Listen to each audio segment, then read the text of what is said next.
welcome into To The Point. I'm your host, Noah Warner. We're all doing well. It's Tuesday, March 14th. Almost halfway through the month.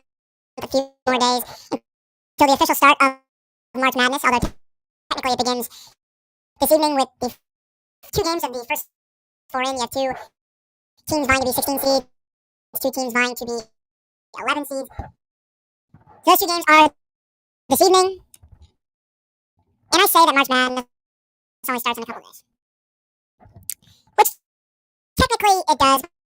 But I'm also a hypocrite when I say that. Because those two playing games, as I like to call them, the teams vying to get into the tournament, I'm going to watch those games because why not? But my gripe, and this is my just hypocrisy spewing out. I'm upset that those games are not on Canadian television. That they're not. I have to watch them on TSN Plus this evening, which I will on my computer. We like to bounce around. We like to watch different things. I can't have it on the big screen, the playing games. I have to wait till Thursday and put the whole tournament on. TSN, Canada. Canada doesn't give us ESPN, doesn't give us the great. Can't subscribe to ESPN Plus, even if I wanted to. I can't, because I'm not an American. Save me some money on UFC pay-per-views, I'll tell you that. No, can't do that. Pathetic, let me tell you. But with all that being said, of course, I'm still going to go online and watch that tonight. Pay the TSN Plus, whatever that costs. I'm probably already subscribed.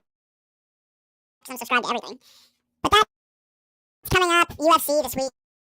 Again, that pay-per-view will break that down later in the week. Tomorrow, Wednesday, big Madness show. Going to talk about the bracket. Going to have two printed that I'm going to bring in. One, I'm going to fill a bracket myself, just for fun, to track it, see what I can do. Filling that out this evening.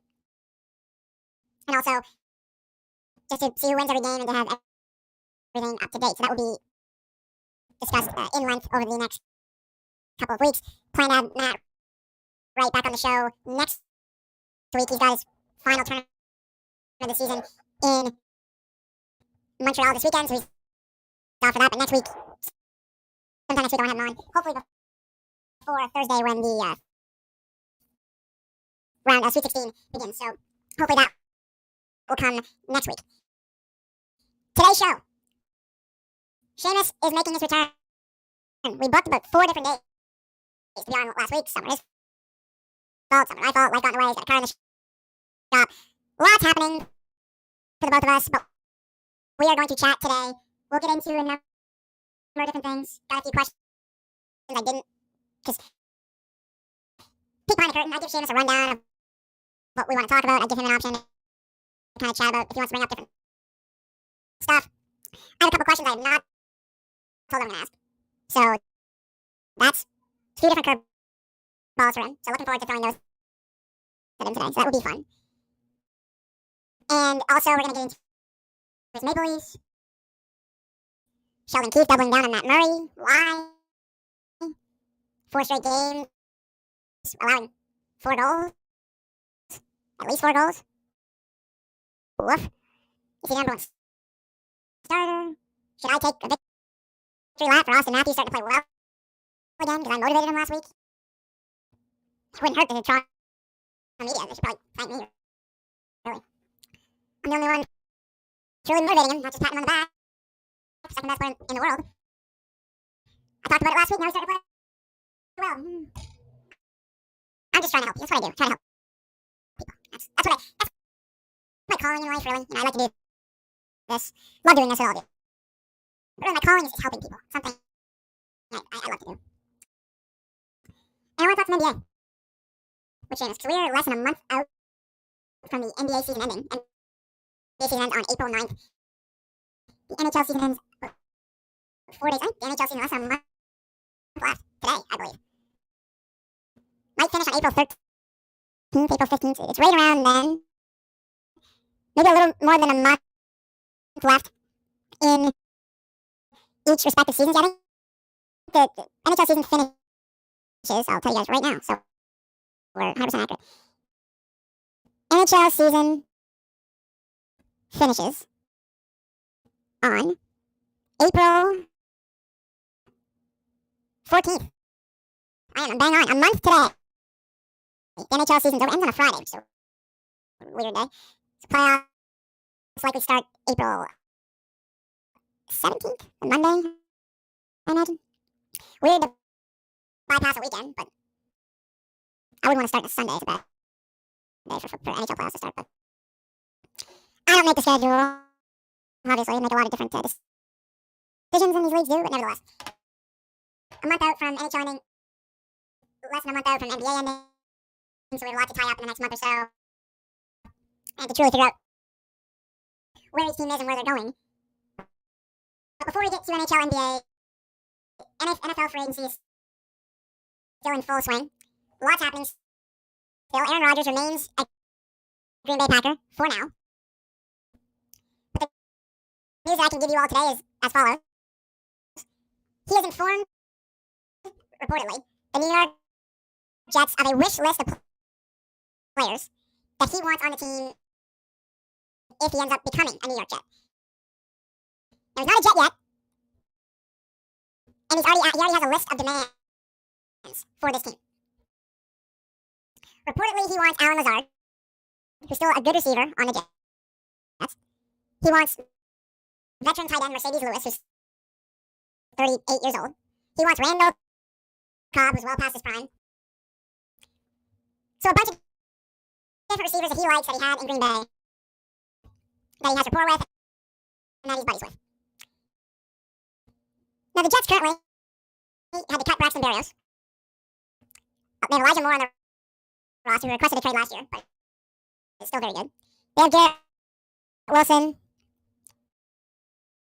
They have Corey Davis, Tyler Conklin, tight end, Breece Hall. No player that Aaron Rodgers has put on the wish list, not one player, is better than any of the skill position players currently on the New York Jets. None. And in my experience, covering sports, watching sports, we all feel that,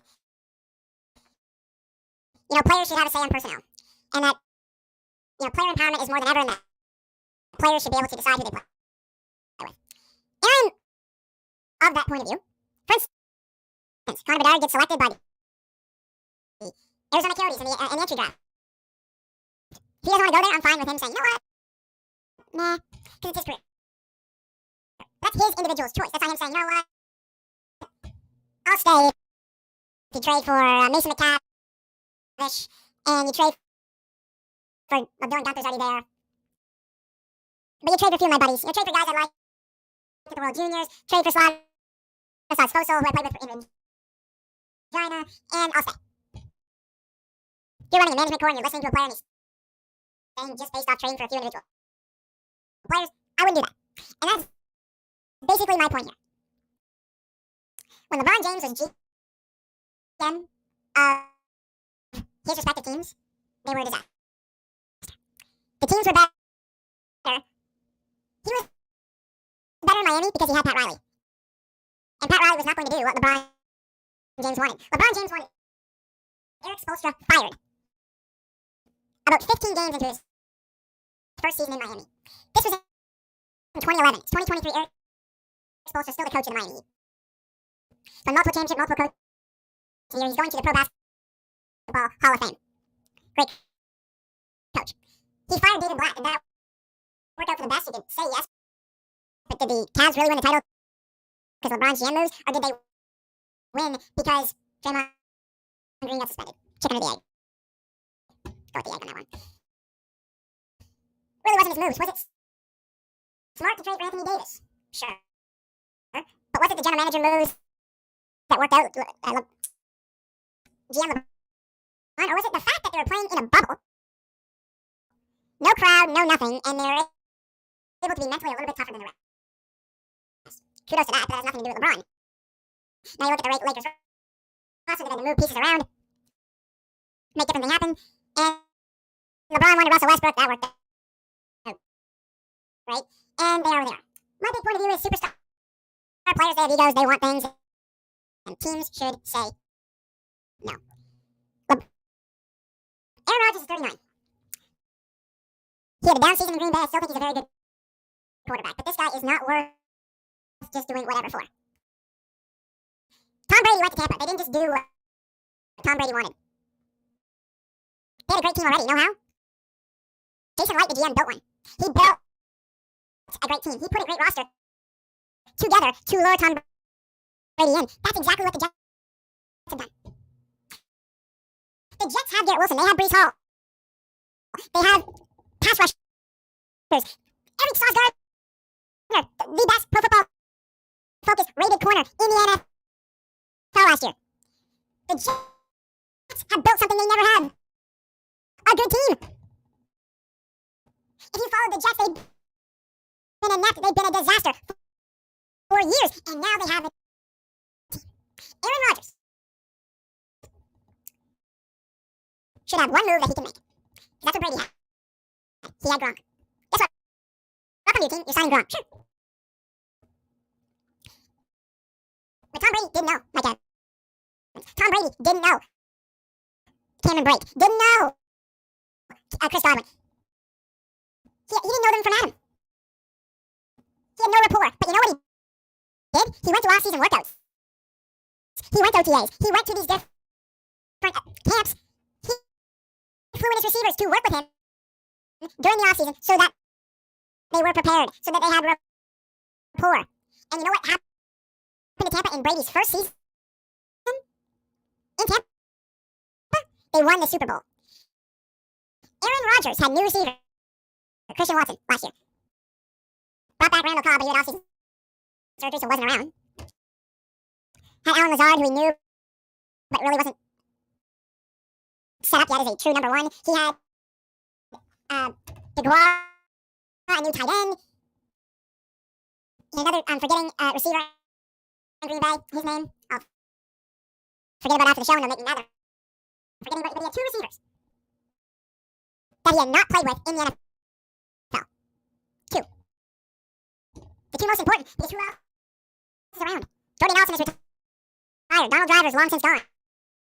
All your favorite guys could play. He didn't go to OTAs. He didn't go to off-season workouts. He didn't work with these guys in his spare time. He was going into darkness retreats. He was doing ayahuasca. He was breaking out with Shailene Woodley. Whatever the hell was going on with Aaron Rodgers, it was not about football. It was everything but football. And that's the difference. What's happening here is that you can sign Aaron Rodgers. You can have a great team, but you are going to be behind the eight ball to start the season if he does not have a great sense of what these receivers are, what their skill sets are, and how he's going to use them. He'll be behind Tua, who, yes, has head injuries and might be out by week 1. Because who knows? But Tua's played with Tyreek Hill, played with Darren Waller, played with Mike Gesicki. He's played with all his top receivers up front. He knows what's going on. Josh Allen knows Stephon Diggs pretty well. Knows Gabe Davis. Knows Dawson Knox. Matt Jones, same offense. Haven't added any receivers. He could have the same damn receiving core minus Jacoby Myers, which would be worse. But guess what? At least we know them. At least he knows what he's walking into. He knows how to check the ball down to Ramondre Stevenson 12 times a game. So my point here is, it's less about what Aaron Rodgers is bringing in, which I would not do, because the pieces aren't as good as what you already have. You're hurting your roster by bringing these guys in. It's getting him to buy in. And I understand the Jets are so desperate. They've sucked forever. They've been a moribund franchise. The best thing they've had in the last 15 years is Mark Sanchez. Truly. And the desperation and the feeling of we can't get out of this pit of despair and how can we overcome this just takes over. But what needs to happen for the Jets is they need to look around and I think pro sports teams don't do this enough. It's just say, maybe we're not to be good for a while. This is easy for me to say because I'm not spending the money. But we might not be good this season. We might not be good for a little bit. But are we really going to lose and not be successful trying to get Aaron Rodgers? Are the Jets going to be better than the Bills with Aaron Rodgers? I don't know.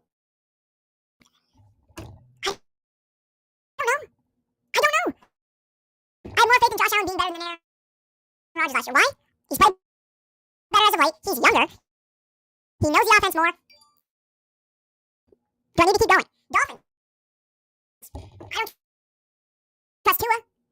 But I mean, Tua at least knows his players, knows what he's getting into, knows the situation.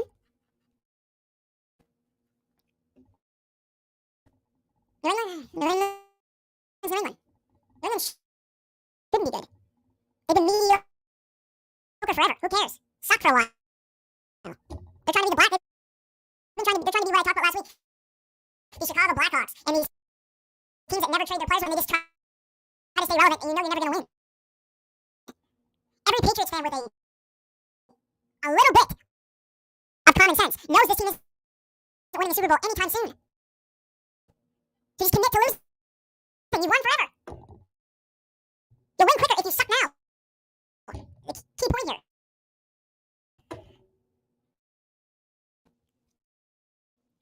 But I hate every day that it's Aaron Rodgers this. We don't know what's happening with Aaron. No, it's not done yet because who knows? It's so tiresome. This guy. Just the way he presents himself. He's such a horror than now. And a massive pain in the ass. But I'm the type of person, I'm not going to let somebody bend me over a barrel and then just, you know what to me. This organization has let that happen forever by making mistake after mistake after mistake. I'm not just going to be a joke and do whatever this guy tells me to do because I think we're going to win. Is he going to be motivated to win? If the argument is, well, Aaron wants to do in New York what his buddy, what his mentor, what his grifter, thief, fraud friend, Brett Favre couldn't do is win a Super Bowl. That's his motivation? I believe that Aaron Rodgers' motivation is more to convince the earth that he's worthy, or to convince his shaman in the land of the darkness that it's a great thing for him to win. I need to show my shaman I really took in all the lessons more than I need to show up Brett. I need to make sure that the guy in the Wrangler commercials and denim jeans and my guy who's stealing money from the city of Mississippi really looks at me and feels shame.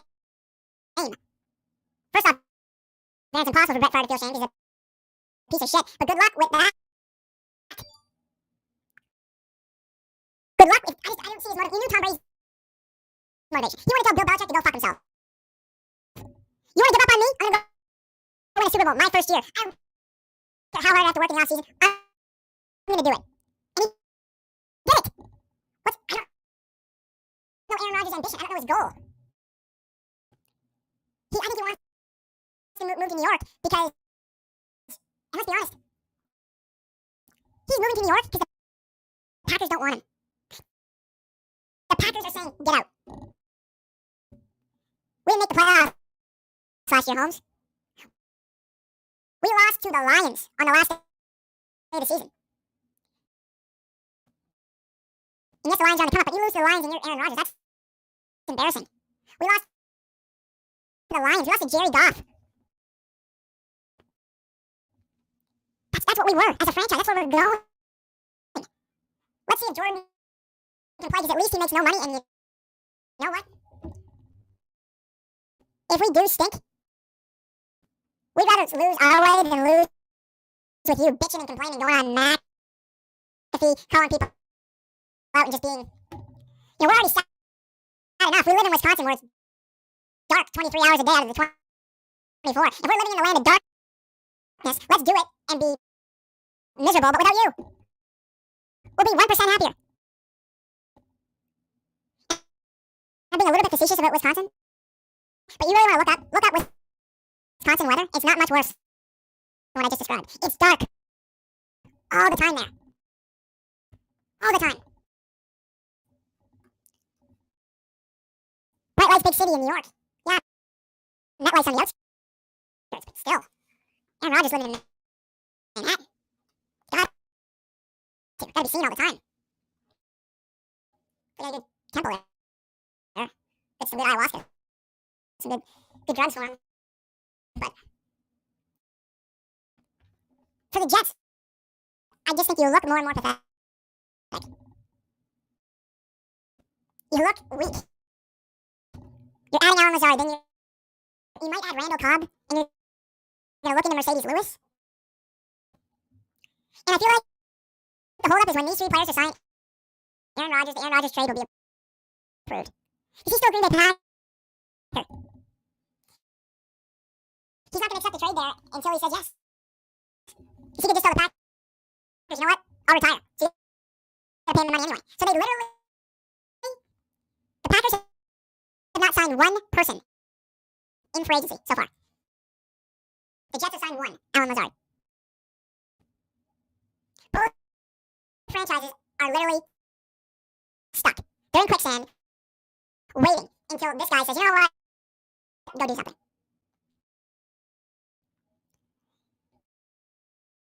He will tell everybody to shut up. He will justify all of these actions if they win. But Aaron couldn't win in Green Bay in a way worse NFC. Okay, Aaron, you want to get all your old men to come to Green Bay, to come to New York with you? You gotta go play Herbert. You gotta play Mahomes. You gotta play all of these guys. The best. Josh Allen. Tua, twice a year. Mac Jones, twice a year. AFC's no joke. He can bring all the old men he wants with him.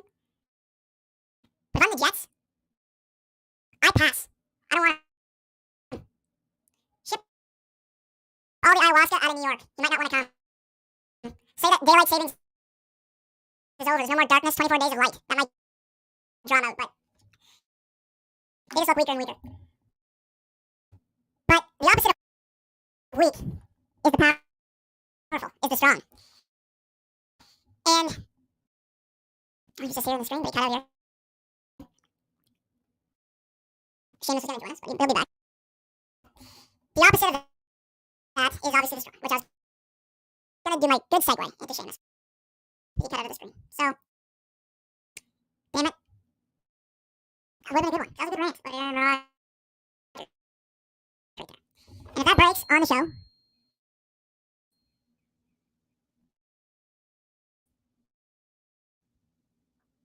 everybody, I will let you guys know. 100%. Because I'm interested too. I'm interested to see what they get back. I don't think it's going to be a whole lot.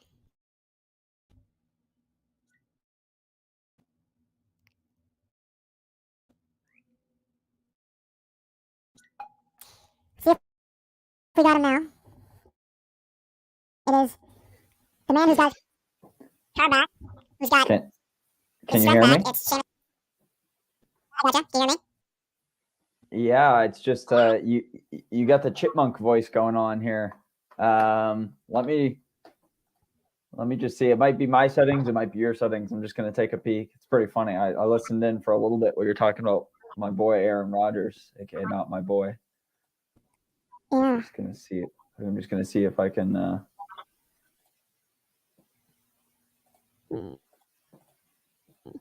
Switch some of these speakers up here. This is strange. That's strange. I haven't changed any of mine. Am I coming? I'm coming in normal for you though. No, completely.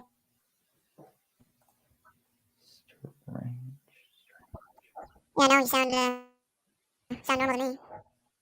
Okay. It must be just my either your microphone or my settings on my headphones. Just gonna see if I can switch something up to adjust. Yeah, because my mic's on over here.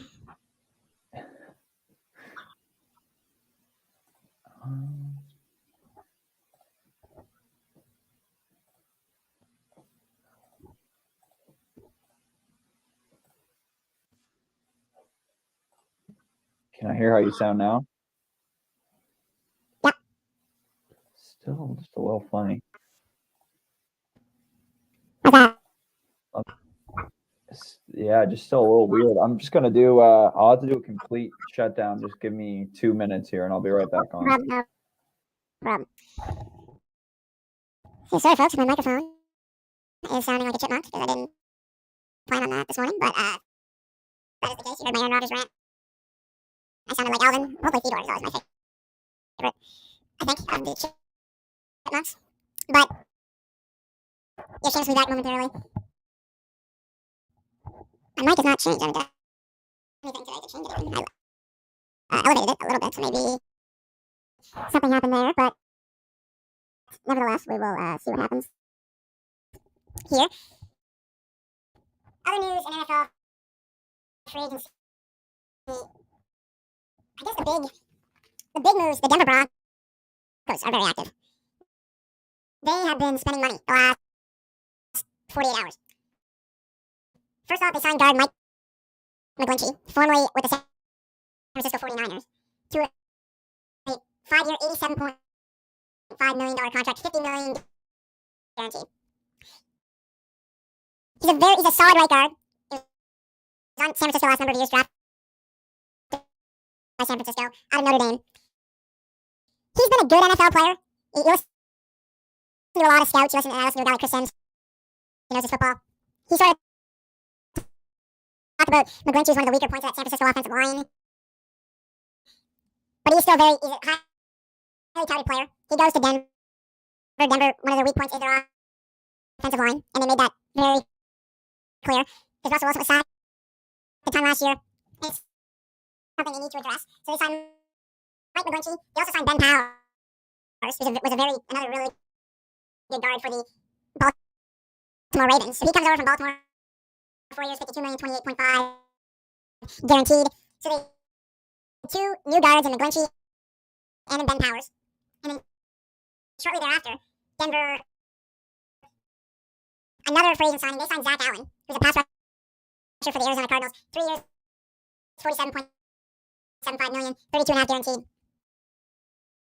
This is the least favorite of the three signings for me. Zach Allen is not an elite pass rusher. They traded Bradley Chubb. He was the best pass rusher on the team. I don't know how good a player he's going to be if he doesn't have another great edge rusher next to him. Bradley Chubb has got, I think, Denver in the draft. And they had to trade away their first round pick. They're going to have to be smart when it comes to drafting, finding good players. And you can find guys in the draft that can make an impact in their first year in the NFL. Denver's obviously a team that wants to be competitive. They want to be a good team right away. I thought if Denver had released Khalil Mack, maybe that would have been an option. I'm sorry, the Chargers had released Khalil Mack. You compare him with Zach Allen, but Denver is. They're still missing some pieces. I like that they're spending money, but they still have some holes. Let's get the update on the chipmunk. Do I still sound like a chipmunk? You're still chipmunk boy right now. I'm trying my best. I don't know how we can get this fixed. Friggin' strange. I don't know.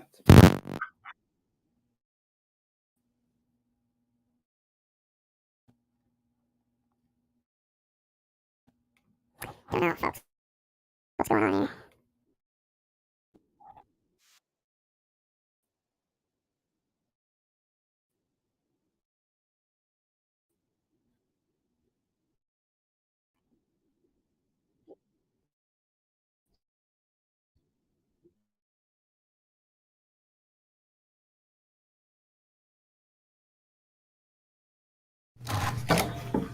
How do I sound now?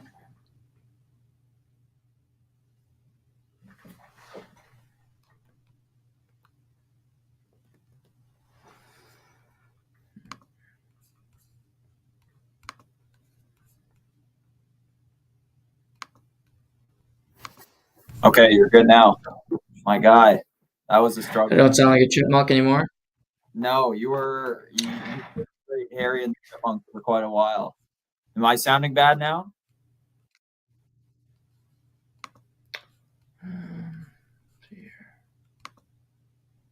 Can't hear me?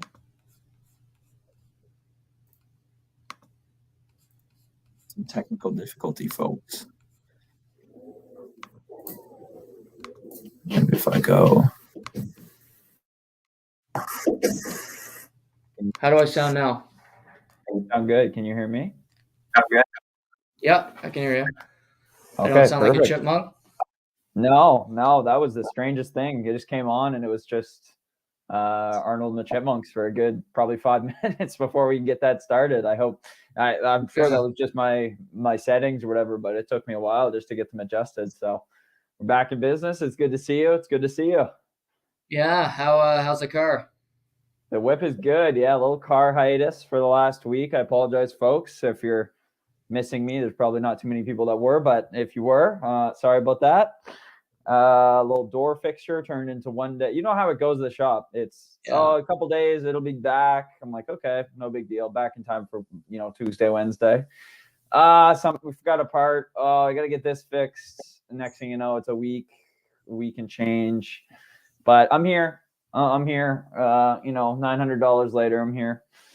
So yeah, I'm good. I'm rejuvenated. It's good to be back. Good to talk some ball, talk some hockey. Let me start off with this curveball to start. Your favorite NHL team to watch if you can't pick the Maple Leafs this season. Fun team. I'm never ever going to say the old black and gold because that's just against everything I stand for as a human being. But I'll say New Jersey. I'd say New Jersey's a fun team. The difference between the Carolina and New Jersey is New Jersey. They're younger. They're a little younger. They got a little bit more spunk to them, I find, and they're obviously offensive heavy, which would drive some people crazy. But in some cases, I find it's a lot fun. Makes the games interesting.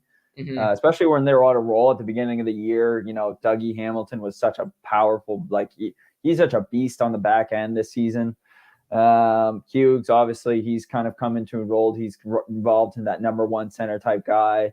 Dawson Mercer looks really good. Nice to see a Maritimer kind of playing out a huge part in a successful team. And yeah, just they've got big guys in the back end. I love where they put Kevin Ball out there because he's just a 6'6", 6'7", just massive human being. So yeah, it's fun to see. They need a couple things. They're a little soft, but they'll be within time, I hope. Yeah, that's a good answer. Good team. They're in New Jersey. I know you'd like that. Tied for first in the Metro quietly. Yeah. Nobody's talking about it, but I noticed. But anyway. we are talking. Yeah, we are. I'll guarantee you, we'll talk about it. Yeah. For me, I would say the LA Kings. Oh, sneaky. When I'm up at night and I can't sleep, which is normal most nights. LA is. They're like New Jersey, where they're young, they're fast. Kempe is flying around out there. He's a super fun player to watch. They got a bunch of brutes, like Mikey Anderson's another guy who just moves the puck and he'll give you a forearm shiver if you're skating past him. You look at him the wrong way. Byfield's starting to come into his own. I like his game as of late. Yeah, and they're good too. They're a good team. But between them and Vegas, both teams are good, and both teams are actually pretty fun to watch. Give me the odds of one of those teams coming out of the West. Is it pretty much set and done? Do you think Edmonton pops back in the mix? Yeah. So to represent the West in the Cup final. Okay, well, how about this? We'll just start by the conference final. So whoever gets past the two rounds into the conference final to play a Colorado or a Winnipeg or a whoever, Dallas. I think Vegas should be a slight favorite, and Edmonton, as you know, pisses me off to no end. To see one minute I start to like them, and then they just draw me back into hatred. But they should be. Edmonton will find it in the playoffs, seemingly, but again, they don't have goaltending. I don't trust. But I think Vegas should be the slight favorite because I think they have the best team overall. But the three things about all those teams is I don't trust any of their goaltending situations. No. Can you imagine? I'm watching the game Saturday. Well, very briefly, and then you would have been proud. I PVR'd it and watched all of it on Sunday because I had to see it. Wow. What would this team look like without Stuart Skinner playing this way? Like if Stuart Skinner was Stuart Skinner of a year ago or a couple of years ago, is this team like? Are they Nick Cage like going like leaving Las Vegas? Like this is a complete shithole because Jack Campbell just can't seem to like string up multiple games in a row. No, they wouldn't be a playoff team for sure because they would have had to trade for a goalie and probably not get Ekholm. You know, that's probably what they would have had to. Korpisalo might be an Oiler. That might be the predicament that they're in because Jack Campbell makes his return to Toronto. And it's kind of sad because all the old Leafs, whether they wanted him to start so they could fill the net, which they did anyway, or they really like the guy, which is, I'm sure, plausible, but I don't really like. It's not as fun a story for me. So they all say we want Jack to start. You know, it'd be nice to see Jack in the net, and they don't start him in his return to Toronto. Like that tells you everything you need to know about his mentality and what they think of him in Edmonton. Yeah, the confidence level, right? And both in himself, like he's an emotional guy. I feel like he swings with the way the pendulum's going. Where I'd much rather have a Vasilevsky type, I would say not maybe Waugh, but those goaltenders who are always even keel and nothing seems to bother them. Like, okay, I just let in 5 goals in a row. Well, whatever. Like I'll bounce back and have an amazing game the next game. I feel like he has a bad game and it weighs on him more than some of these more exceptional goalies that kind of have their emotions in check, right? 100%. I mean, you saw it last year in Toronto. Your Leafs had a great regular season. They were in the President's Trophy race for much of the year. They were dominant. And anytime he let up 3 goals, it would be his fault. Or if the team stunk and they lost the game, like, well, I had 50 shots, but I could have made a save there. It's always his fault, or he's always got to take the blame. And I think as a person, eventually that's got to weigh into your psyche, and you're negative all the time. Mm-hmm. And your confidence wanes, and before you know it, you're focusing more on, I think you're afraid to make a mistake. And that's the worst thing you can do in anything in life, is go into something and fear making a mistake, because it's going to happen. Life, you're going to screw up. You screw up every day, So I think eventually the fear of making a mistake leads to making mistakes. Yeah, don't take the worry out of tomorrow. And that's what I feel like the other guy, your boy Stewie Skins, he doesn't have that kind of fear. Like, no. He rides every game. He plays his best. Sometimes it's not enough, but, sometimes their defense isn't enough either, right? So I think on Saturday, it was just a case of, the big boys for Toronto kind of came out and played. They scored those 4 goals in a row, and part of Edmonton just had to feel defeated in the fact that, okay, we just let our goalie basically out to dry 4 times, throwing bad passes, basically seemingly right in front of them, or, Toronto makes an excellent pass, Nylander on the side comes in, makes an easy 5 goal. You know what I mean? Like, you really do have to just kind of say, okay, well, it happened, but now I believe they play again tonight, and you got to shake it off, right? 100%. I haven't seen who they're starting. I imagine they're going with Skinner tonight because every game's important for them now. They're battling Seattle for 3rd in the Pacific. You don't want to be in a wild card spot because Dallas is cooking, right? Dallas is a good team in the Central. Absolutely. We're good. J-Rob, 39th goal last night. No big deal. We don't need to brag here, on the home front. But, the other guy's having surgery or whatever he's doing. But, Dallas is looking good. Speaking of goaltending conundrums, Sheldon Keefe, your head coach, Toronto Maple Leafs, is doing a lot to prop up one Matthew Murray of Sault Ste. Marie fame. He's allowed 4 goals at least in his last 5 starts, I believe. And it's something, last night he says it wasn't all his fault, somewhat true, but, he's 5 starts. That's a good sample size. and they started on back-to-back games, which was also puzzling to me. Me too. What do you read into Toronto's, decision making and just their approach to the goaltending position in the last couple of weeks? I'd be pissed if I was Samsonov. I mean, he really is giving you. I mean, at home, and obviously he has his. I forget which one. Maybe it's Samsonov's good on the road, right? I think Matt Murray was supposed to be better at home, which obviously didn't fall true last night. I don't know. I feel like they're giving Murray this last kind of look to say, listen, like, you can get your shit together, and then maybe we take a reevaluation. It's right now. If we're day one, this is the first playoff game. We're going against Tampa. You're taking on Vasilevsky. To me, it's still Samsonov's net, and Murray they're giving him just a chance to earn it, right? Yeah. So, but it's like you just said, those last 5 games, letting him 4 goals. You really got to tone it in and kind of be that number one goaltender that can make at least one of those games a 1-goal game, a shutout. Just keep it tight for one game, just to say, okay, well, this is better. And obviously they have some easier games coming up the stretch, but they also have some very tough games too. So it'd be interesting to see who they pick for those.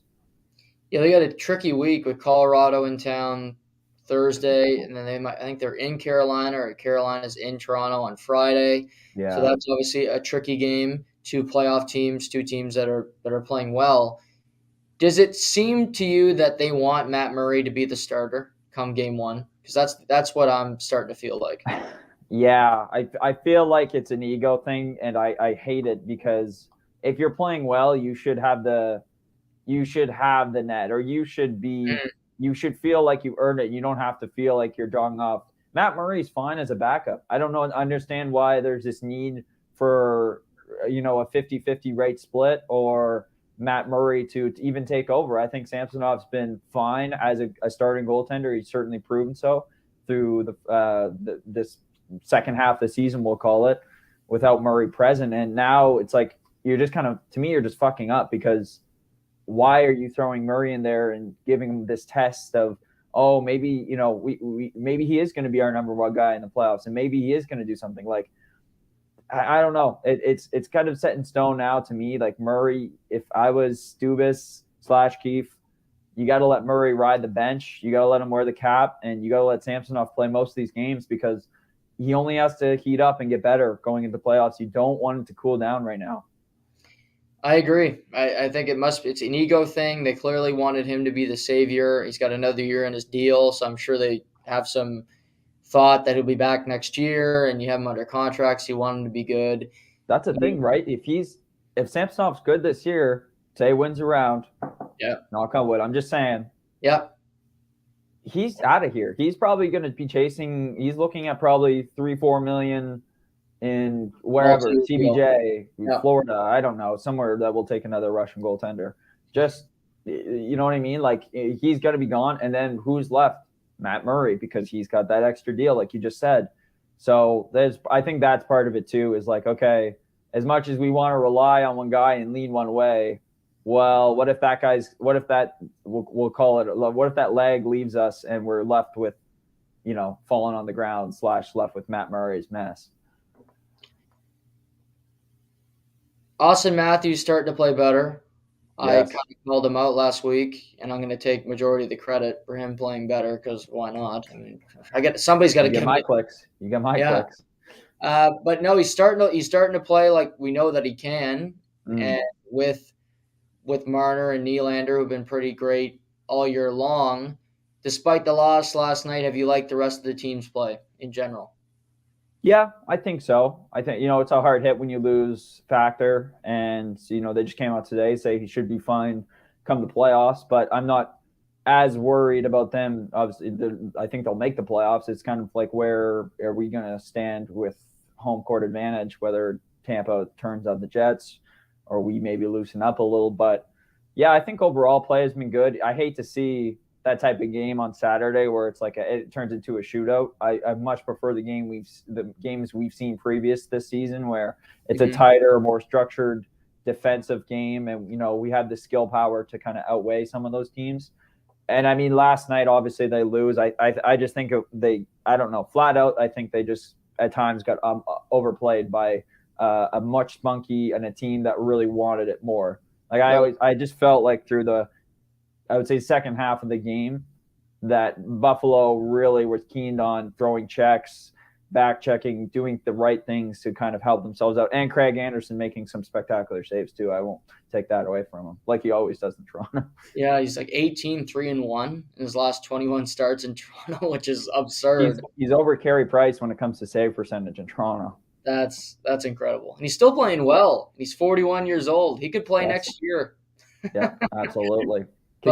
For him, you'd want to see him. I mean, this may be preference, but wouldn't you want to see him on a playoff team or a contending playoff team? Yeah, it'd be a great number 2. Yeah, like if New York could get him or say Tampa, maybe. Right. I think he'll have offers if he wants to come back next year. If he wants to keep playing, like I think teams will kick tires because I'd certainly rather have him than Yarrow Halak, but that's another story for another day. Yeah. If you could take one team's next 5 years, who would you take, Ottawa or Buffalo?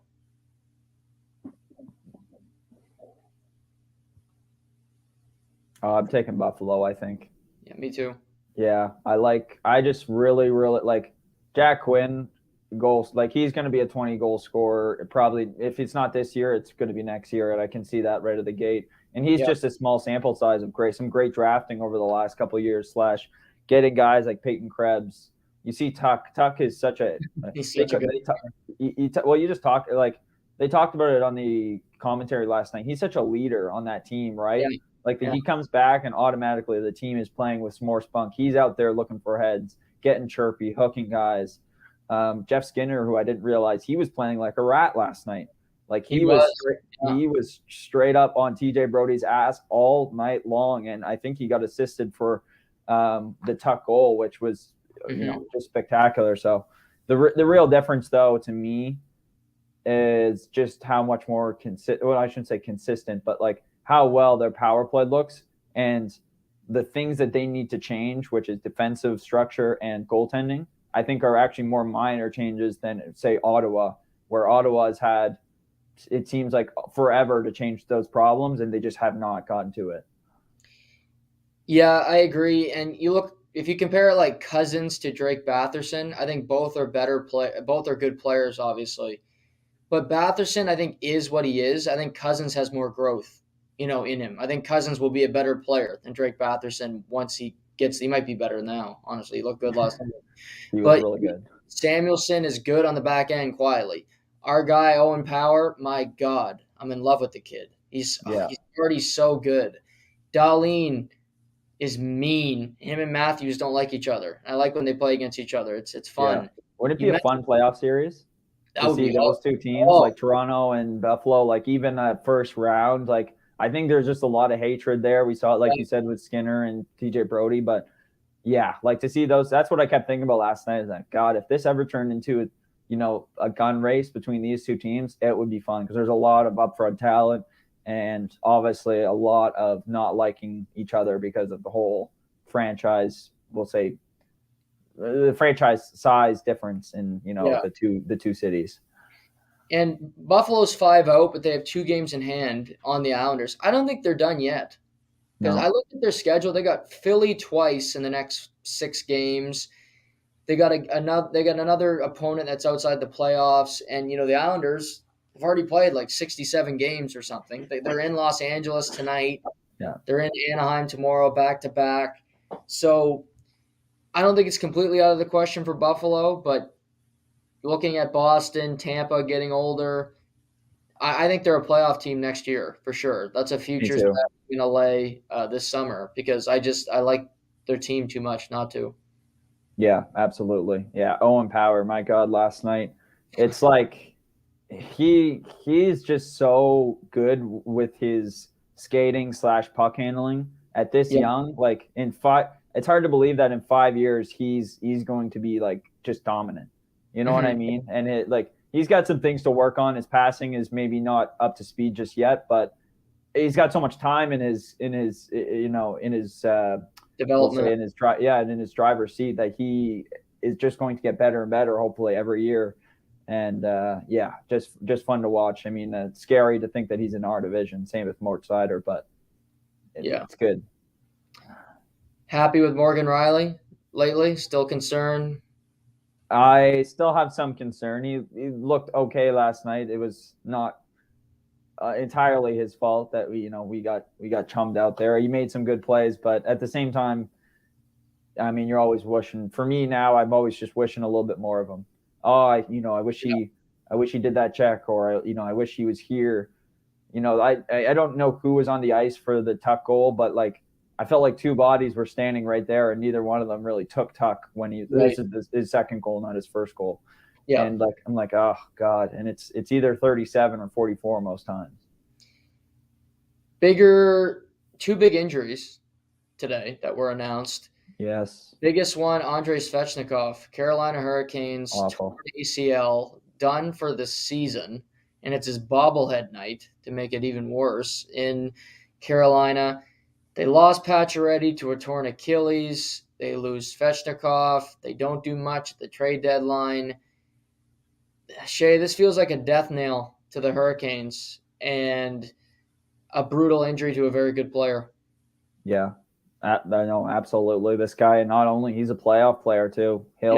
He gets into it. I think he really gets involved with the team, becoming more of a team player when that time comes around. Yeah, it overall just stings. I mean, it's great for teams around him, like New Jersey, like New York Rangers, because they're saying one of the biggest fish in the market just dropped off. And like you said, they didn't go out and get James Van Riemsdyk. They didn't go out and get Max Domi. They went out and got Shane Gostisbehere for some reason, even though, like I said in the prior podcast, I didn't really think their D needed a whole lot of work. I really liked their D core. And now it's just kind of, I don't know. It's deflating for the team because, like you said, they thought they were getting patch ready this summer. He's in a couple games later. Boom, he's back out. This one feels more deflating because, I mean, this is their guy. This is a guy with a long career ahead of him. And unfortunately, this year kind of feels like it could be a waste, could be a first-round exit. Do you think now that this happens, say they get Pittsburgh in the first round, Pittsburgh's the first wildcard team, do you think Pittsburgh could beat them? Yes. Yeah, absolutely. I think it's possible. I think with the experience, you give me the three best guys scoring-wise on Carolina now. Aho, Neckash, Jarvis. Match that with Crosby, Malkin, and Gensel. You don't win that battle. Yeah, and if you even go to Zucker, who's on fire right now, and you look at Ricard Raquel, it gets thin. It gets thin really quick when you're so dependent on everybody being healthy and you're playing that system. And this got to be frustrating for Rob Brendamore because this makes your job that much more difficult. Especially when, go ahead. Yeah. Just to find somebody, nobody's going to replace him, but Stefan Nason has to do more, and Jordan Martinook has to do more, and you're putting players that aren't fit to do more in a position where they have to, and that's not a winning solution. Yeah, and I mean, he's got to be frustrated with the fact that they had this, they lose Pacioretty, they have this waping gap in their cap, thinking, okay, we can really add someone here. We can add a Timo Meier, we can add a Patrick Kane maybe, or someone of that type of caliber value, and we get Jesse Puljujarvi. You know what I mean? Like, you got to be pissed, thinking, okay, we did all this work to get a player. I can't even play because he doesn't work in the system. So, difficult to think about. Obviously, they still have a good team. I still think they'll be competitive down the stretch. But like you said, if they match up with the Pittsburgh, who's deep and who's been there lots of times, and obviously they feel like time's ticking on a lot of those players. Yeah, could be interesting. I don't know what's going to happen. Arturi Lehkonen broke his finger, so similar to the Ryan O'Reilly injury for the Colorado Avalanche today. He's out 6 to 8 weeks. Could miss the start of the playoffs because the playoffs start in exactly 1 month today, so he could miss the start of the playoffs. You have Landeskog, who still hasn't played a game, and you don't hear much about him. This is a big injury for Colorado. It's not as big as Svechnikov because he will be back, but he's a clutch performer in the play. He's got 2 overtime series clinching goals in his career. He had 2 goals last night against his old team in La Belle Province. I like the player. I think he was a good fit. It's for Colorado right now. It's about seeding and getting in because it's not a guarantee for them right now. Yeah. I think they sit. Yeah, they're just in a wild card. I mean, not even. So they're right now they're battling with Winnipeg, right? Yeah. So they're not really there, and obviously Winnipeg's dropped some games. They haven't played great of late, but yeah, they could fire it back up. I think by the end of the season, kind of take that third spot from them. Then you're really in trouble because then you're playing Stars or Golden Knights. Who, I mean, I wouldn't want to play the Golden Knights, but the Stars, my God, it's a good team. That's just a fine-tuned machine. Like Domi has got in there and played significantly well since being there.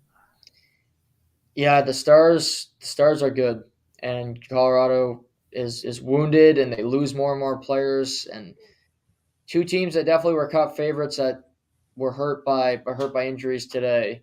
Yeah. Let's go to a different sport, a different kind of injury, and that's JA Morant in Memphis, who was caught last week with a gun in a strip club on camera. He reportedly might have had it in the locker room, might have been on the team plane, and he was suspended by the team, sort of, but also his decision, which is never your decision. It's the team suspending you. But he entered a rehab facility or a treatment facility in Florida. Shay's like right in the middle of our ages. I think he's a year younger than me, 2 years younger than you. So I think we can speak as 2, young men about, life and things like that. What did you make of this story when you heard it, and just kind of what all that encompasses it? Yeah, I mean, it's been a spiral. What feels like since the whole Shannon Sharp incident, and Right. them trying to kind of play the Detroit Pistons '80s bad boy kind of play, with Dylan Brooks kind of being at the forefront of that as well. The whole team kind of taking on Ja Morant's personality. Yeah, I even I was watching the Dallas Mavericks game last night. I'm like, I wonder if they'll comment on this because it's such a touchy subject in the NBA right now, right? Here is this promising young star. What I've said multiple times, could be an MVP candidate multiple times this year if you look at his numbers compared to other past MVPs. And he's a focal point for the game. He's a focal point for young people getting into the game. Mm-hmm. He's a role model for people in Memphis, people all over you could say all over the world who watch the Grizzlies play. And this is just such a stain on the game and his career. However, I'm going to follow that by saying plenty of other players in any sport have done stupid shit. Yep. Put it under the rug and kept playing. So I don't think that this is the end-all be-all of Ja Morant's career.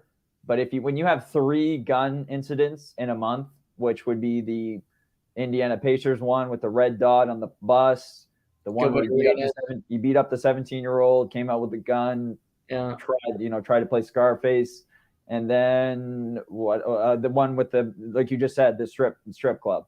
Yeah. Tone it down with the guns, I think. I mean, to be honest, we're at a point where it's kind of it's almost like ridiculous. How is not someone on the team, someone close to him, say, dude, you're going to pass up so much money this upcoming year? Because I believe he's going to be is he not an RFA? Or maybe I think he just re-upped. Sorry. Yeah. But he's got a bunch of endorsement deals. Like Nike is dropping a shoe with him next month. Yeah. And he was going to do a deal with Powerade, but I think they dropped him yesterday. So like you said, he's one of the biggest stars in the game. I think he's the best TikTok player. I think the young people that maybe don't watch NBA night to night, but they watch the highlights, he would come up because he jumps out of the gym and he's a lot of fun to watch. Mm-hmm. Yeah, no, exactly. He relates a lot to this younger generation, and moving forward, I mean, I don't know. They were in such a good spot at the beginning of the year, and they've spiraled a little bit. They're still third in their, I think third Second or Now they won third. last night, and the Kings lost to Giannis. There you go. So they're second right now. Like, and I'm watching them last night. And I'm like, God, this is a good team. This I know. I realize Dallas didn't have Kyrie. Their two big stars, Kyrie and 77. But my God, like Tyus Jones can play. Like Jaren Jackson Jr. is such a threat defensively. Tillman, he's not a bad player either. They've got deep bench. It's just like if they could tone it in together and get straight for another month and a half here, they could really do some damage in the playoff. But it starts when your leader really takes a step back, reevaluates what's important in his life. Because, not even past the guns and stuff, it's the party. Like, if you're out partying and going out, you can do that once in a while. You can get away with getting in after once in a while. But the best athletes in the world don't do that every weekend. That's what I kind of feel like it's coming to. Yeah, you can't be Dennis Rodman anymore. In pro sports, you can't do it. 48 hours in Vegas. Yeah, they're making a movie about it right now. Actually, Jonathan Majors, yeah, Jonathan, big Creed, scary guy. He's gonna play Dennis Rodman, but yet you can't do it anymore. And the whole does it seem, because I know his background a little bit. He didn't come from the projects. Like he came from a middle class family. Like his father and his mother made fairly good money. Like it's not one of those stories where he had to get out of the ghetto or something like that. So it's almost as if he's trying to be something he's not with the gun. Yeah. And I'll never understand the need to carry a gun. I've talked about that many times here. I don't understand it. Like you said, he's a pro athlete. You can hire security. The team will hire security and follow you around every day if you want. You don't need to carry a gun. Yeah, that's the thing. It's never, for him, it's not about security. It's not about feeling secure because he's been secure his whole life. You just said it. He came from a middle class family. He has no reason to feel like everybody's out for him because probably nobody is except for the teams he plays against. Right. And he's got his shirt off. He's got the baby gun in the strip club. Like it's all just a bad look for a guy. And I'm not saying he has to be, on the straight and narrow and he can't party and, he can't hang around with hoodlums. But when it's coming and affecting how your job, just like you or me, if it was affecting how we work on a day-to-day basis, you wouldn't think that someone would sit down and be like, what are you doing? Like, are you willing to lose all this money and all these endorsements and all this fandom to be tough? Like, it just doesn't make any sense. Yeah. And the thing is, if he comes back and he's good, the way the West is, Memphis could be in an NBA Finals this year. Wouldn't that be something? After everything that happened, and he's the shining light, has a great playoff series. I'm sure that all that stuff kind of just goes under the rug, washed away. This season, it's like it never happened. Oh, remember the time that John Morant took the Grizzlies, a team that's never been to the finals? What a story! What a story! In the West, where Kevin Durant got traded to Phoenix that same year, Kyrie Irving got traded to Dallas that same year. Oh yeah, the Memphis Grizzlies, the upstart Grizzlies, got to a final. Yeah, like that. I think they can too, because the West is completely wide open. Absolutely. KD gets injured again in warm-ups. Not good. It's unfortunate that he's such a good player and he loves the sport and he's the opposite John Morant. He's not partying. He's not doing any of that crap. He just wants to play basketball. Yeah. But he can't stay healthy.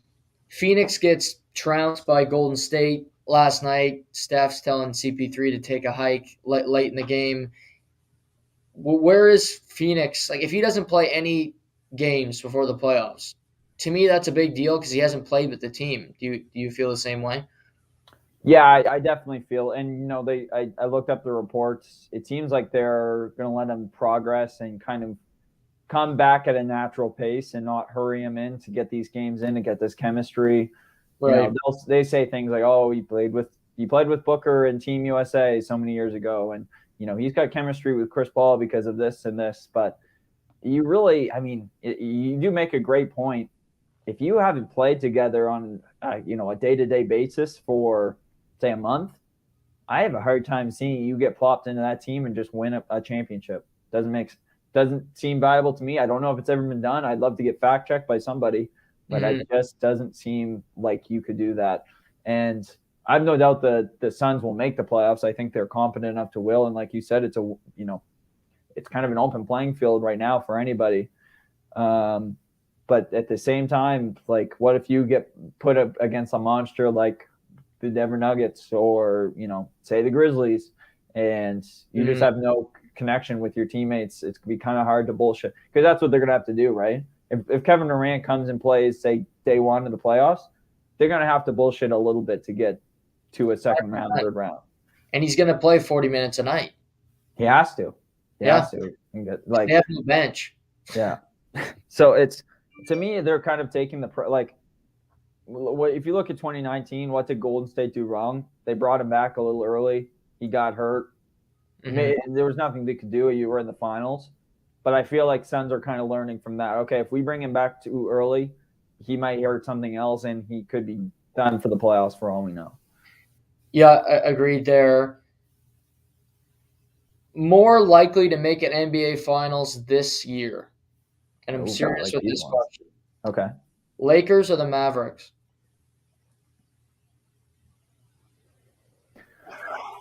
What's LeBron's timeline? Is he back? Is he? Couple weeks, I think he'll be back. Couple weeks, so he'll be back right for the playoffs. Dallas.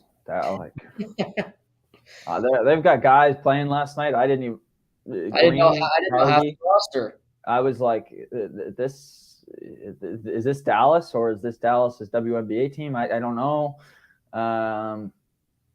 Yeah, I'm gonna go with LA. Final suggestion, pop it in LA. AD stays healthy. I like Vanderbilt. We talked about that before. He's a player.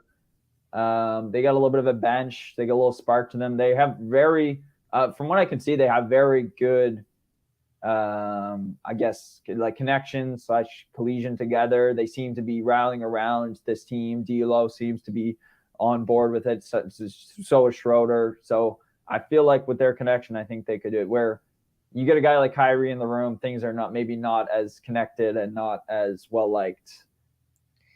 Yeah, they look good to me. They lost their last game to the Knicks. No shame in that. The Knicks are a good ball club. Yeah. But they're winning games lately. They crushed the Mavericks a few weeks ago. AD's playing like an all-NBA player the last 2-3 weeks. Vanderbilt, Malik Beasley's been a good ad. I like their team. You look around, New Orleans is banged up. Zion will never play a game again in all likelihood. Dallas is banged up. Phoenix is banged up. Golden State can't win a game on the road to save their life. And you're competing with OKC, who will likely shut down SGA in a week or two so they can start tanking. Portland loses every game they either win by 4 or lose by 40. So it's not exactly murderer's row. And they play a lot of weak teams before the playoffs, and I think they're going to get in. I think they could be dangerous if they get there. Who would have thought the beginning of this year and the way things were looking, and kudos to management and kudos to the team. They didn't give up, even when things were looking sideways, and they really, really powered through. So yeah, good for them. I think if they do get there, I mean, anytime LeBron's in the playoffs, it's obviously interesting because you never know what can happen. 100%. Your Celtics last night. Oof. Do we have to talk about this? Can we skip? Can we press the skip button on this? We're not going to talk about the game, but Milwaukee getting a little bit of a lead for that first place. Yes. Sixers are kind of creeping up for looking at that. Who said the 76ers were going to be scary? Well, you also said the Celtics were better than the Bucks. So I did say that, and that was maybe my bias. But I did say the 76 were something to be admired for, and I'm kind of glad I said that, but I'm also kind of scared now that I look at the standings and realize they're so close. Are you afraid of the Heat in a potential series? Would you rather play the Knicks or the Heat? Oh my God, I'd rather play the Heat. Are you kidding me? Zombie Heat. The zombie Heat. No, any team with Kevin Love in their starting lineup doesn't scare me. I'm sorry. It's just not feasible. The Knicks are good. And I wouldn't want to play the Nets either. I like the Nets. Like, I look over on the other side and I'm like, the West, we chip away at the West like it was a putting green. This is like Pebble Beach, and we're going to have a tough time getting past each hole. I don't know, man. It's gonna be tough. It's losing to Houston too. You cannot lose those. It's cliche to say this. Can't lose those games. I'm sorry. Mm-hmm. Houston is a dumpster fire. They've been a dumpster fire all year. They're trying to lose. They got 2-3 young players who are amazing. I'm sure they'll be fine in a couple of years if they can get those guys developed. But God, they stink, and you lost them by 1 point. Biggest concern for the Celtics moving forward: health of Robert Williams, Marcus Smart's play or lack thereof, or the lack of a third option. Not the last one. I'm pretty confident in Brogdon bringing it, especially in the playoffs. He seems like just a mature player. Doesn't get too heated like Smart does at times. And we made it to the finals with barely Robert Williams. I'd say Marcus Smart's play is basically kind of the end-all be-all to how we fit in the playoffs. Because if he's not Marcus Smart of last year / into the postseason, I'd have a really tough time seeing us getting to even a conference final. Period. Like, we obviously, if standings are done at this point, we'd play a fairly weaker team like the Heat, the Hawks, whoever, Bulls. And then we'd have to play like a 76ers, and I don't know if we could beat them if his play was like this level. So, yeah. He loves to shoot early in the shot clock, and it makes no sense. He loves to fire those up. Yeah. He saw how well Al Horford's been shooting the three, and he just wants to get his licks in. I understand. When the guy who's 10 years older than you is just dominating behind the arc, you're like, I should be able to do the same thing. But no, it doesn't work that way. Our Sacramento Kings, third in the West, light the beam. Oh, my God, the Kings. They lose last night, but no shame losing to Giannis, who just went full legend last night. But Sabonis is going to make the All-NBA team. The Kings have won 40 games for the first time since 2006. They're going to make the playoffs, Shay, and could they win a round? I think they can. Yeah, I mean, so okay, we'll do the same thing with Boston right now. Then they get the third seed. They're going to play. Golden State. They would play the Clippers. Oh, right. Give me the Clippers. Bring them on, the Clippers. Yeah. Light the beam. It'd be a nice little California matchup. Yeah, travel. But yeah, like you said, Sabonis, he was good when he was with Indiana. I mean, no one should be that surprised he's playing this well, but his, I think, chemistry with De'Aaron Fox has been his moneymaker this season. It's been unbelievable to see those two guys kind of roll off each other play.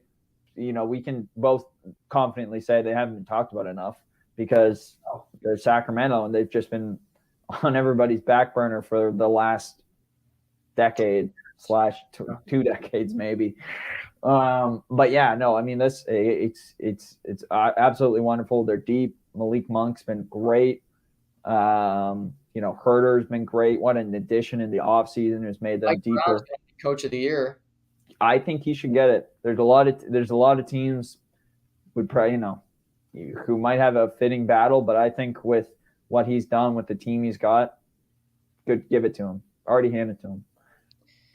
No, they're good. I love the Kings. I do. But what about you? Do you think they beat? So you're pretty confident they beat the Clippers, which I think, again, I'm being a bit facetious here.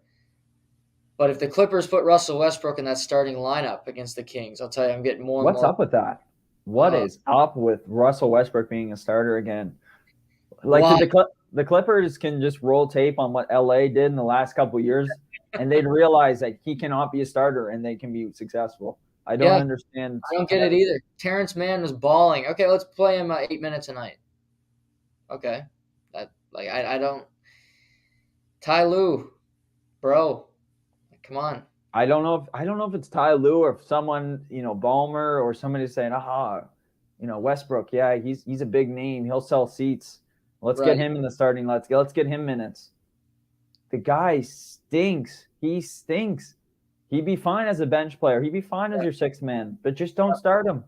Right. Yeah. Doesn't make any sense. Let him be And Jordan Clarkson. Get buckets.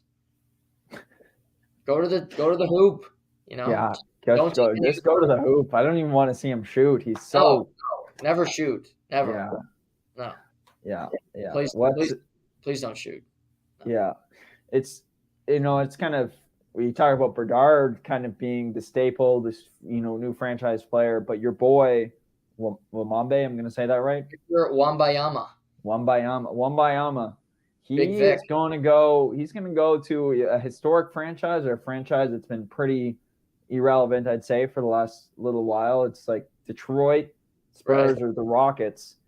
If the Rockets get this guy, how good can they be in a couple of years? I think it can be good pretty quick. They got some good players already that are young, but they're trying to lose. Absolutely. You add him to the mix. It's like Orlando. I think Orlando's going to be good. Maybe as soon as next year. A couple of free agent moves, smart trade here. I think they can be competitive. The East is tough. That's the tough thing, especially for Houston in the West. Like LeBron's old man. Kevin Durant could be in Phoenix. He could be on the moon next year. Who the hell knows? Kyrie Irving, I don't know where he's going to be. There's so many what ifs. Does James Harden go back to the Rockets in the offseason? Does that help or hurt the team? I don't know. But again, you had him.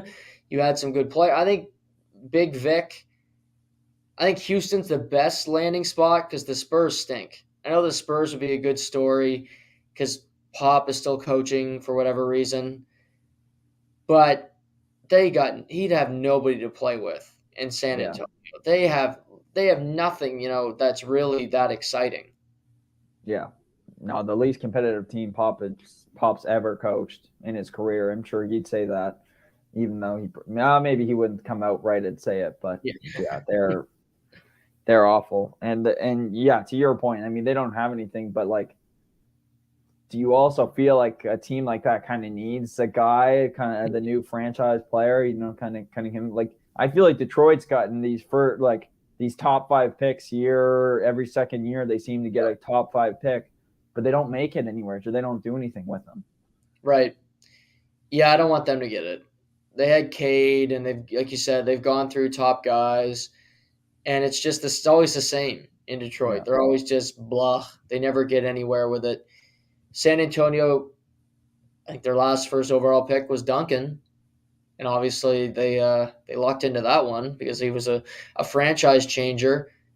But maybe Big Vic could be that for them as well. He could be another big man that could control everything. And it's crazy. He's downplaying his height when he's talking to people. They're saying he's grown. He's 7'6" or 7'5" now, and he goes, "Nah, I'm 7'4". Imagine that. I'd kill to be 6 feet. Yeah, me too. Is that his nickname, Big Vic? I like to call him Big Vic. Big V, Big Vic, Big Daddy V. Big Vic. Big Daddy Viscera. I like this. Yeah, Big Daddy Viscera. Yeah. Who's your, with the emergence and things have changed obviously since we spoke last. Who's your MVP right now if the season's over? Without doing any projections, it's just okay. This guy's had a good year.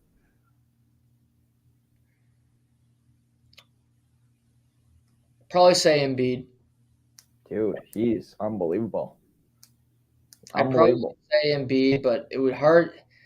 But then I watched Giannis last night, and I'm like, well, But Embiid's been, since the All-Star break, even before, he's been playing phenomenal. Yeah. Yeah, I'd say so too. I mean, it's part of the reason why I was liking the 6'7", 7'6". I have a hard time not giving it to Joker again. Yeah. Just where he's 25, 12, and 10. I don't know too many players who can pull that off ever. But yeah, I mean, Embiid to me has entered the conversation, and he's been but by far the more dominant player, I would say, especially the second half of the season with right. with everything really. I mean, his shot blocking, his shooting percentage has gone up. I mean, he's been good on a lot of fronts, but he's actually, to me, he's covered up a lot of band-aids on that team, which is maybe a bad thing beneath the surface, but obviously they're one of the better teams in the East, and it's mainly caused by him.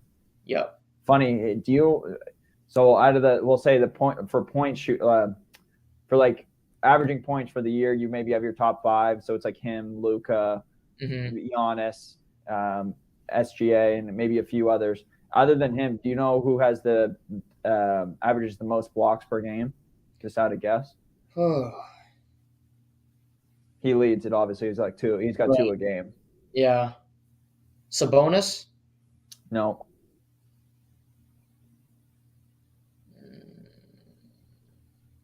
Think here. It maybe shock you a little bit. Lauri Markkanen. No, good guess though. I think he's got decent.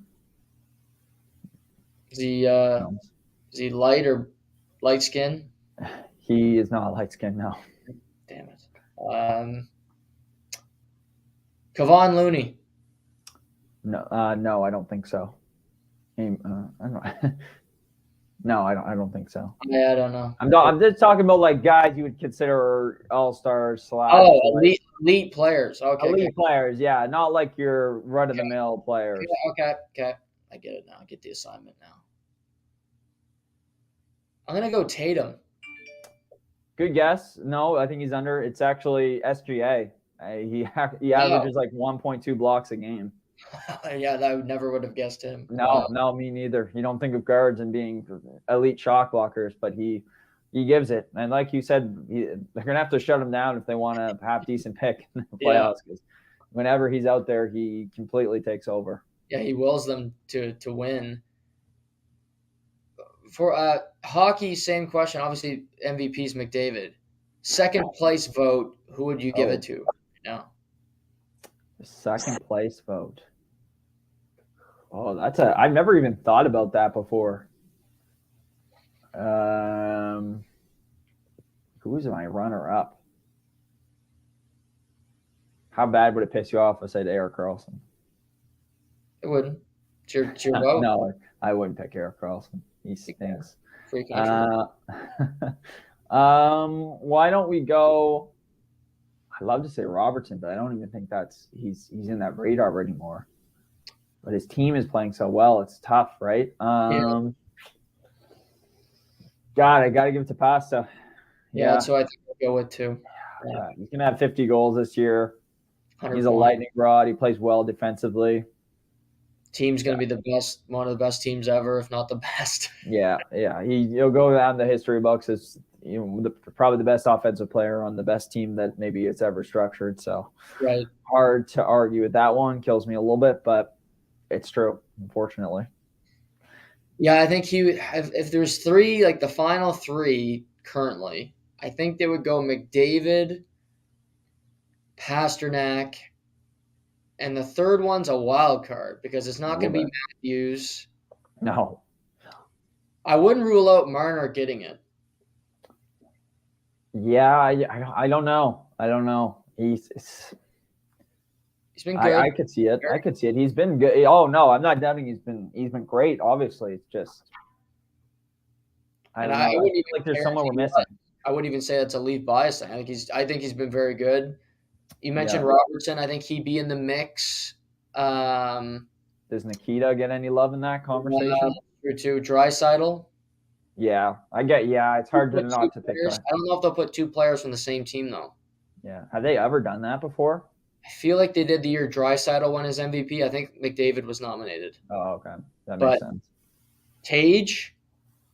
Oh, he's got what has he got? Like he's got 50 goals, hasn't he? Got 87 points. He's got 42 goals. 42. Oh, he'll hit 50 this year for sure. Chuck's got 87 points too, but he's not going to make the playoffs. That's the unfortunate part for him. He's been so good. He's been a light spot on a very bad team this year. Yeah.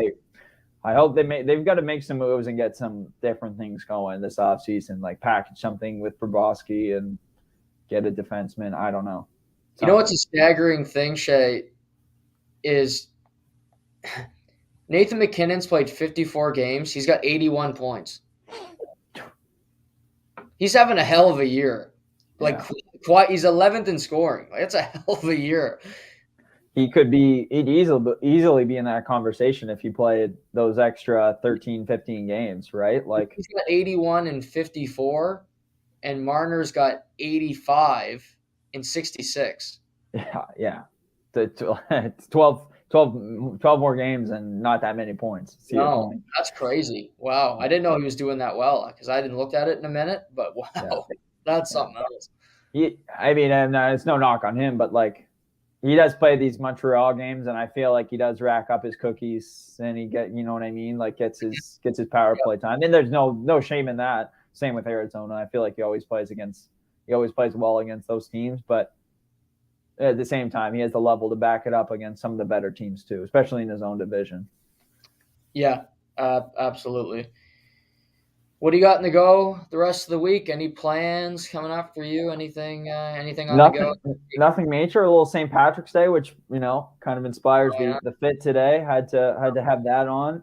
Brings back some good memories in 49. Trying to think. No, nothing major planned. Been pretty low key last weekend. Got to reel in a little bit. March Madness. Watching that, obviously. Yes. Yeah. That'll be on the do it. What's that? Who's winning? Who's your team? Oh, I don't know. I'm not a big Purdue guy, but I'm smelling something. I'm smelling they could make it to a Final Four. Smelling a little Zach Edey. Yeah, I'm smelling a little Edey. I need to dial in and get my game notes for that, but I'm trying to think. No, not too much. A little March Madness soon. Hopefully, we'll be Good Friday, watching a little golf with you and a couple other buddies. If we can get that going again this year, I think that'd be a fun time. Had a great viewing party last year. Hopefully do that again. Are you a Scotty Scheffler fan, or is he too boring for you to appreciate his greatness on the golf course? I can appreciate good golfing. I don't care. Your personality shouldn't say anything about how you're treated as a player in any sport, in my opinion. Tell that to Cole. What's that? Tell that to Cole. Is that he did say that last year too. He's not a fan, and there's a lot of guys online that don't like him because he's just plain Jane. He's not going to give you much, and my God, he's good. But that's the thing, right? Like, if you can appreciate the sport for what it is, why can't you appreciate the guy playing? Mm-hmm. Are you really going to like the lunatic that goes on like what's the guy in Full Swing? Sucks, but he's funny as hell. Oh, Joel Damon. Like, if you can appreciate Joel Damon, why can't why can't you appreciate someone who's a little bit better but will be dry on thing? Sidney Crosby's dry. People love him. It's true. Yeah, people love him people love him, and he hasn't said anything interesting his whole career. So my thing is Scotty Scheffler is the same age as you, and he looks about 15 years older. I think that's just genetics. I don't think that's stress or anything. I feel like that's just in him. You know what I mean? Like, years old, Shay. Yeah. He's 26. He looks 40. 26 going on fucking 46. Yeah. It's incredible. He's an old man. I was shocked when I didn't know about him, and then when I saw him, I said, "Oh, this guy, like, grizzled vet, 30-year-old, probably 35, in that gap." When I found out he was 25, I was shocked. Yeah. He just doesn't seem like that. I mean, he doesn't got the baby face like maybe yours truly has. Did you watch the Oscars? Yeah, I watched about half of it. You know me, I need some good Z's. I can live with going to bed and finding out in the morning who won, because that's about all I care about anyways. As funny as Jimmy Kimmel was, as I was watching it, I don't really care to see all the stars and what they're wearing. Any gripes with the winners? No, I listened to your podcast yesterday. I kind of heard your breakdown about it, so I won't give it too much of a spiel, but I do got to defend Top Gun. That was a good movie. I have a hard time with you knocking it before you try it, so we'll see the old visual effects. No, I'm pretty on par. I thought they were all good. The only one I would have changed in the big four being best actor, actress, and the supports would be Kelly Condon winning Best Supporting Actor for The Banshees of Inisherin. Yeah, really liked her role. I thought Jamie Lee Curtis was good too. I got no problem with that, but that was kind of my pick. And from all the flicks I watched, that was one that really stood out to me. And she did a phenomenal job. She was really good in that movie. She was, I thought she was fantastic in that film. But I'm sure you saw today, big press release. I'm sure you're excited. Fast 24 coming out sometime next month or May or June. I don't know. Yeah. But I think Brie Larson's now part of the franchise. She's joining the family. I don't know what role she is or who she's related to, but Larson she's probably going to be the daughter of Vin Diesel or something stupid. Like it'll be the most ridiculous thing you've ever seen. Yeah, him and his woman there on the show, they somehow had a kid that they both don't remember raising, but Brie Larson was around the corner. No, it'll be something stupid like he had an affair and it's a family drama and it brings up old drama and Paul Walker somehow his ghost makes it back and it's they'll add in a few more rappers to the franchise. Lil Baby will be on there, Drake maybe. So we've already seen one spin-off of that film. How many more spin-offs after that? I don't believe this is the last one. I don't buy it. Well, you look at you even look at how bad the Marvel universe has gotten with their spin-offs. I can't imagine, and people will eat that shit up for as long as I can. I think they'll probably have a few more. I can see them doing one with Ludacris and Forehead. What's his name? Yeah, I forget his name, but this big ass forehead. Yeah, I could see them doing that probably a couple more. Rock might have to go back to that franchise because DC dropped him for Black Adam, so he might need to work. Yeah, I think he's fine for cash. He's not working WrestleMania either, so maybe he's not that wanted. Maybe no. I don't know. Maybe people are catching on. The Rock is just kind of the. Who could have predicted that one?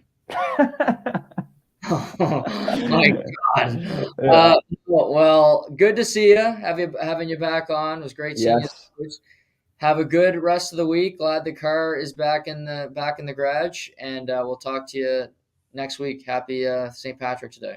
Yes, happy St. Patrick's Day to all listeners out there. Hope you get your green beers in, and happy March Madness for all you watchers. It's gonna be one hell of a trip, like it always is.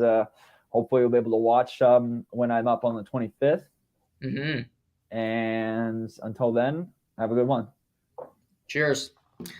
Thank you to Shamus for joining, as he always does on Tuesdays. Great to chat with him after missing last week. Yeah, Andrei Svechnikov injury in Carolina. That's a brutal injury for that team. They could have won a Stanley Cup. They do nothing at the deadline, as I talked about. The biggest loser at the trade deadline, and when you are so frail when it comes to talent and you don't do anything, this is what can happen. And I hate it. Hate it for them. So who knows?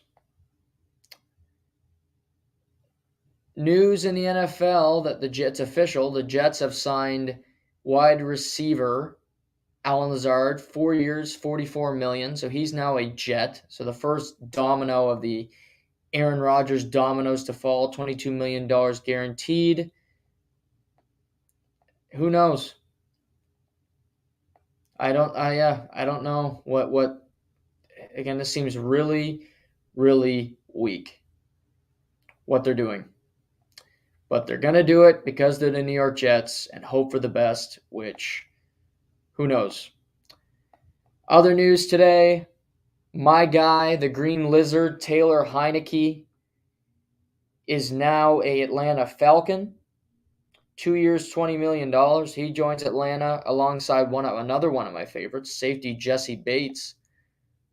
So two of my favorites are in Atlanta, the ATL. So that's a good work there from the Atlanta Falcons, getting a good backup quarterback to Desmond Ridder or to a quarterback that they decide to drop. But Heineke's a perfect veteran to have in the quarterback room. The Giants also traded a third-round pick to Las Vegas for Darren Waller. So they get a tight end who, when healthy, is one of the best in football. The thing there, the worry there is the health of it all. That's as it always is. Vegas also signed Jacoby Myers today, formerly of the New England Patriots. So Jimmy Garoppolo, Jacoby Myers, former teammates. Josh McDaniels, former offensive coordinator, both men in Vegas. They are all reunited. So Waller out, Jacoby Myers in. Fabian Moreau is a free agent. I think they'll try to bring him back at tight end. Devontae Adams, Hunter Renfrow. Good skill position group in Vegas. Clearly, they're still trying to win with a below-average quarterback. Still a lot of good names on the board. You still got DeAndre Hopkins, who hasn't been traded. Odell Beckham Jr. is still available. So lots of things to come. Tomorrow on the show, I'm going to be chatting about the NCAA tournament, give out some thoughts, give out some predictions, some good gambling news and notes, more NFL recap. We got some NHL games tonight. I'm going to watch that Carolina game against the Winnipeg Jets. It's an important game for both teams in the standings, but I want to see how Carolina reacts just as a team tonight and how they play with this big injury news. So that's interesting. You got Jersey, Tampa tonight. Jersey could somehow scoop up first in the Metro because of this injury, also because they're playing fantastic hockey. So there's that. Ottawa in Edmonton. Edmonton fresh off the brutal loss to the Maple Leafs on Saturday. Dallas is in Vancouver. Dallas, one of the hottest teams in the NHL. So lots on the docket, and the first four in the NCAA tournament begins this evening as well. Be back tomorrow afternoon. Same time, same place. Hope to see you all then as well. I'm Noah Warren. This is To The Point.